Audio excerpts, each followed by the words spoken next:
फक्त 4 दिवस काम आणि सलग 3 दिवस सुट्टी. हे ऐकून तुम्हाला विश्वास बसणार नाही, पण हे स्वप्न आता भारतात सत्यात उतरण्याची शक्यता निर्माण झाली आहे. मुंबई, पुणे, बेंगलोरमध्ये 5 दिवसांचा कामाचा आठवडा असताना आता अनेक कंपन्यांमध्ये 4 दिवसांचा वर्क वीक लागू करण्याची तयारी सुरू झाली आहे.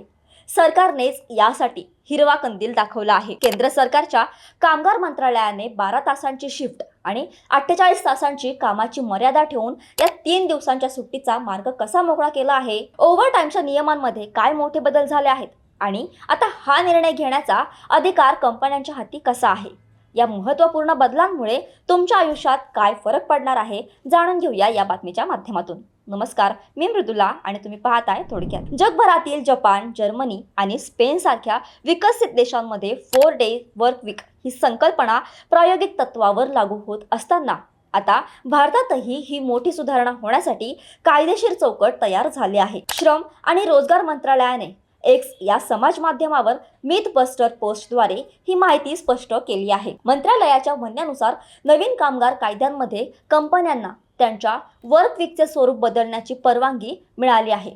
आता कंपन्या 4 दिवसांचा कामाचा आठवडा लागू करू शकतात, ज्यामुळे कर्मचाऱ्याला आठवड्यातून सलग 3 दिवस सुट्टी घेणं शक्य होणार आहे. या बदलामागील नेमका फॉर्म्युला काय आहे हे समजून घेणं महत्त्वाचं आहे. कामगार मंत्रालयाच्या नवीन नियमांनुसार एका आठवड्यात कामाचे कमाल तास 48 इतके निश्चित करण्यात आले आहेत. या 48 तासांची मर्यादा पूर्ण करण्यासाठी कंपनी आता कर्मचाऱ्याला लवचिक वेळापत्रक देऊ शकते.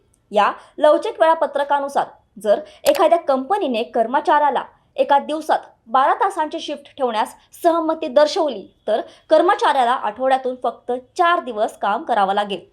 अशा प्रकारे 4 दिवसात 48 तासांचे काम पूर्ण होईल आणि उर्वरित 3 दिवस कर्मचाऱ्याला पेड लीव्ह मिळू शकेल. म्हणजेच या सुट्ट्यांसाठी त्याचा पगार कापला जाणार नाही. श्रम आणि रोजगार मंत्रालयाने याची माहिती ट्विट करून दिली आहे, ज्यामुळे भारतातील नोकरदारांना मोठा दिलासा मिळाला आहे.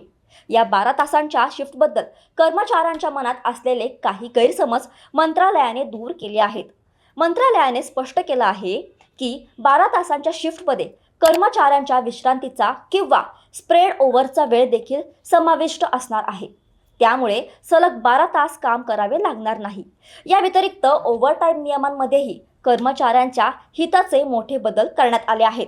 जर एखादी कंपनी कर्मचाऱ्याला एका आठवड्यात 48 तासांपेक्षा जास्त काम करायला लावत असेल तर नियमांनुसार त्या वाढीव वेळेसाठी कंपनीला दुप्पट पेमेंट देणं बंधनकारक आहे.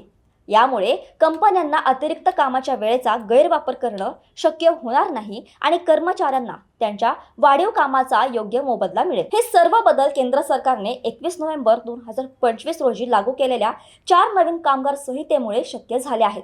भारतात सरकारने 29 जुने आणि गुंतागुंतीचे कामगार कायदे रद्द करून हे नवीन आणि सुटसुटीत कायदे आणले आहेत. या नवीन कामगार संहितेमुळे भारतातील कंपन्यांना त्यांच्या वर्क वीकचे स्वरूप बदलण्यासाठी आणि कर्मचाऱ्यांसाठी कामाच्या वेळेत अधिक लवचिकता आणण्यासाठी कायदेशीर चौकट मिळाली आहे. सर्वात महत्त्वाची बाब म्हणजे सरकारने यासाठी कायदेशीर परवानगी दिली असली तरी 4 दिवसांचा कामाचा आठवडा लागू करायचा की नाही याचा अंतिम निर्णय आता कंपन्यांच्या आणि त्यांच्या व्यवस्थापनाच्या हाती आहे.